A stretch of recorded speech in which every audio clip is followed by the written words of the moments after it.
Bonjour, bienvenue dans cette nouvelle vidéo. Ici c'est Sébastien Quesnel et j'espère que vous avez la forme, j'espère que vous avez la pêche. Aujourd'hui j'aimerais vous parler d'une histoire de l'importance en fait de votre attitude, de comment vous fonctionnez, de ce que ça peut en fait vous apporter. Il y a environ un mois, j'étais en Italie à un événement là où on joue à un jeu de cartes, etc. Et j'ai donc rencontré des nouvelles personnes. Et avec ces personnes-là, moi, j'essaie toujours d'être le plus correct, le plus gentil que c'est. Et des fois, j'impressionne souvent, en fait, les gens à cause du paquet de cartes en fait que j'ai, parce que mes cartes, elles sont quasiment neuves, quasiment pour toutes. Et vu que c'est des cartes en original, les gens, ils ont tendance en fait à regarder. Et moi, j'aime bien faire ça quand les gens ils sont impressionnés comme ça. J'aime bien leur dire voilà, vous pouvez regarder le paquet de jeux. Je les laisse regarder le paquet de jeux et je le fais volontairement. Pourquoi? Parce que je sais que ça va aider à créer une meilleure relation. Quand j'étais là-bas, j'ai vu une personne et elle me fait don't touch, ne touche pas en fait. Et ça, c'est vraiment une chose qu'il ne faut surtout pas faire, c'est d'agir de la sorte. Quand vous agissez de la sorte, vous mettez en fait les gens à dos. De toute manière, ici, la personne a été elle-même fautive de son truc parce qu'elle joue à un jeu où elle a des problèmes après du temps. Quand vous avez une partie, vous avez un temps limité et là il joue un genre de jeu dans le but de contrôler la personne, mais en jouant ça aussi il met trop de temps généralement, du coup ça finit en ce qu'on appelle en draw, donc avec des égalités. Et là le gars il s'est un peu sur le moment il s'est un peu énervé sans s'en rendre compte, et ça c'est une chose à ne pas faire. Alors voilà, donc moi j'ai rencontré une certaine personne que j'ai laissé regarder le jeu parce que ça a trouvé ça j'ai trouvé le deck beau, hein. Il y en a d'autres qui regardaient à cause des bouliers là. J'aime bien jouer des bouliers. Ces bouliers, ils sont souvent très impressionnent souvent les gens. Là, pareil, quand les gens ils voient ça avec ces bouliers-là, ils veulent prendre la photo ou autre, ben, je leur dis, vas-y, prends la photo, quoi. Si tu veux, ça me dérange pas. Et je le fais exprès dans le but donc, de garder une bonne relation. Et cette bonne relation, ça m'a permis d'avoir quelque chose que je voulais, que je n'avais pas trouvé lors de l'événement, en fait. Et donc j'ai posté un post sur Facebook comme quoi j'ai cherché une certaine carte que je n'ai pas trouvée exactement dans l'état que je voulais lors de l'événement en Italie. Et donc la personne là, elle est allée taguer une personne qu'elle connaissait, donc c'était son cousin dans cette histoire. Et donc cette personne, elle n'aurait jamais fait ça si moi j'avais agi don't touch, ne touche pas mes cartes. Ah, si j'avais agi méchamment de la même façon que l'autre personne elle avait fait, bah il n'aurait jamais tagué son cousin pour me signaler, voilà, lui, il a la carte que je veux. Donc, du coup, son cousin, il m'a contacté. Et puis, alors, il m'a dit, oui, bon, moi, j'ai pas la carte scellée. Parce que moi, j'avais demandé, j'ai posté une carte qu'on appelle, dont sous boîte scellée comme pièce de collection, comme celle-ci. Et donc, le truc, c'est qu'il me dit, ok, moi, j'ai la carte dans l'état que tu veux à peu près, mais elle n'est pas dans une boîte, donc elle est ARAW comme on dit. Donc la carte en question, finalement, j'ai réussi à l'avoir, c'est celle-ci. Vous voyez, donc elle n'est pas dans une boîte. En fait, donc, quand il m'a contacté, il m'a dit ouais, elle n'est pas dans une boîte. Pour moi, ça n'avait pas d'importance. Ce que je voulais voir, c'est à peu près. Je pensais que j'avais plus de chances à en trouver sous boîte parce que la plupart des gens sont en train de les mettre automatiquement dans les boîtes parce que la valeur de la carte n'est plus la même. Et là, la question, lui, qui se posait, c'était quel était vraiment l'état en fait de cette fameuse carte en fait.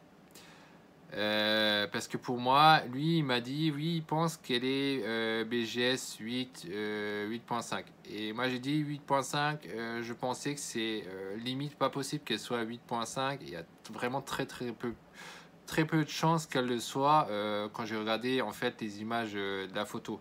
Alors la raison était parce que je remarquais que notamment en bas de la carte, donc là ça se verra peut-être moins pas bien sur la vidéo, mais elle est un peu touchée en bas sur la carte, sur la surface, donc sur le, comme on dit, le edge et la surface, elle est touchée. Et ça se voyait très bien déjà sur les photos.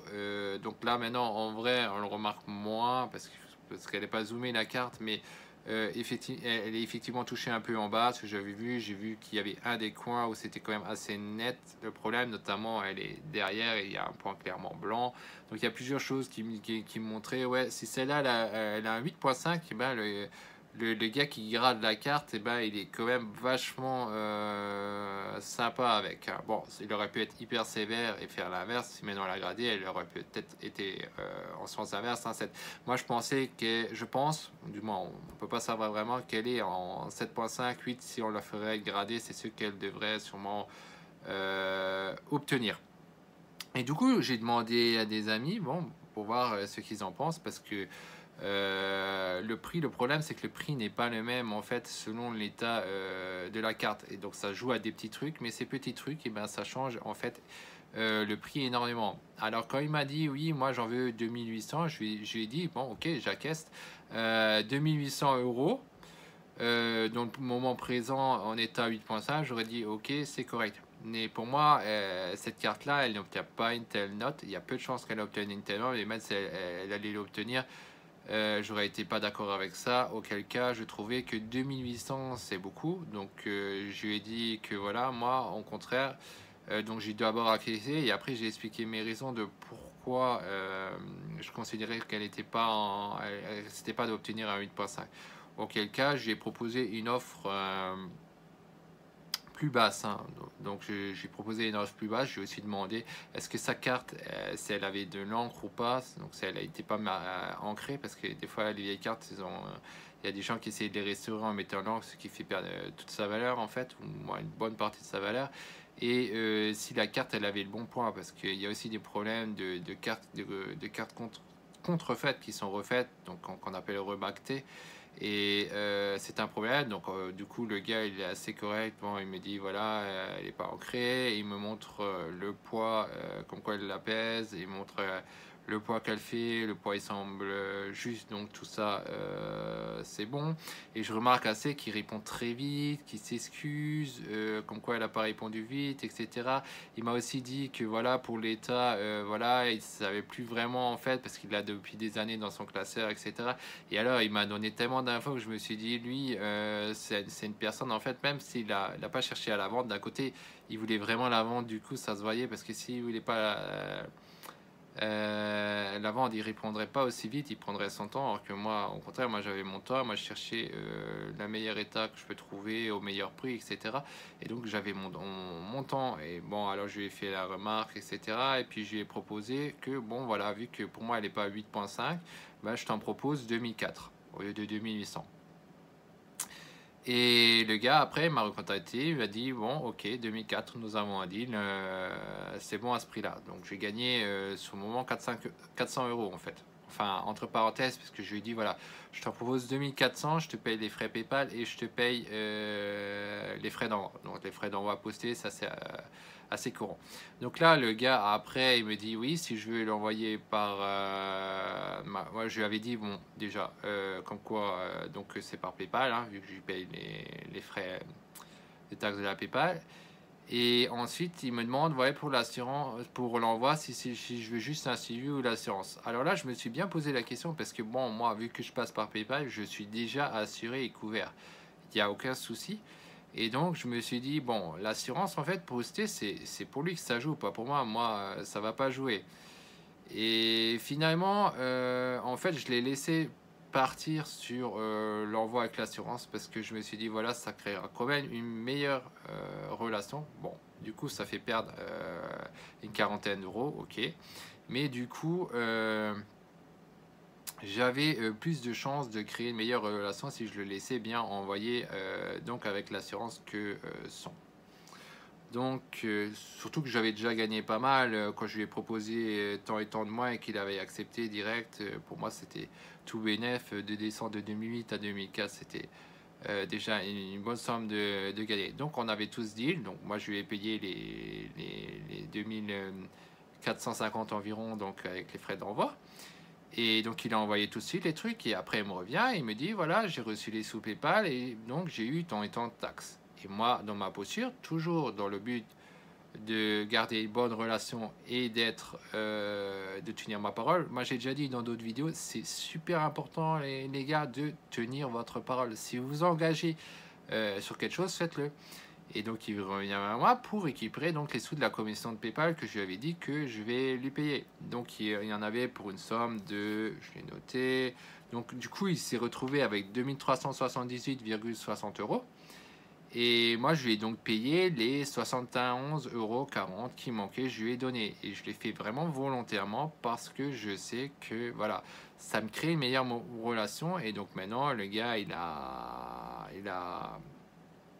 fait sa vente. Moi, j'ai reçu ma carte, en fait, aujourd'hui. Et en fait, chaque partie est content et on a une bonne relation. Et pour moi, cette fameuse carte, faut savoir que c'est un investissement, c'est pas uniquement une carte à jouer, c'est aussi un investissement, une pièce de collection, parce qu'elle va continuer d'augmenter, hein, elle va pas rester à ce prix-là, et donc c'est super rentable en fait pour moi, et ça l'a été pour lui ce moment, vu qu'il avait depuis plusieurs années, il a gagné un bon paquet d'argent par rapport au prix où il l'avait acheté à l'époque. Pour moi c'est pareil, quand je vais la vendre dans 5 ans, elle vaudra beaucoup plus. En tout cas, ce que je voulais vraiment vous mettre en avant dans cette vidéo, ne faites bien attention aux relations que vous créez, comment vous agissez. Quand vous dites à quelqu'un don't touch, etc., ce genre de comportement, il faut vraiment que ce soit très justifié, hein. Si vous le faites uniquement parce que vous êtes stressé à cause du temps limité lors d'un événement, etc., c'est pas justifié et vous mettez la personne à dos bêtement et c'est dommage parce que bon, moi,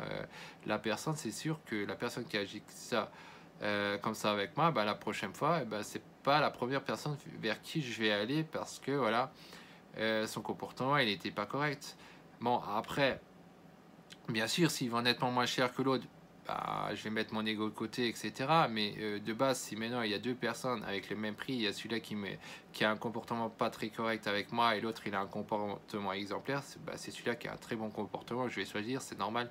Donc il faut faire très attention à comment vous vous comportez parce que ça joue. Si j'étais pas correct avec la personne que j'avais vue, eh ben, il n'aurait jamais tagué son cousin pour que je puisse faire le deal avec la carte. Et je n'aurais pas en fait la carte aujourd'hui.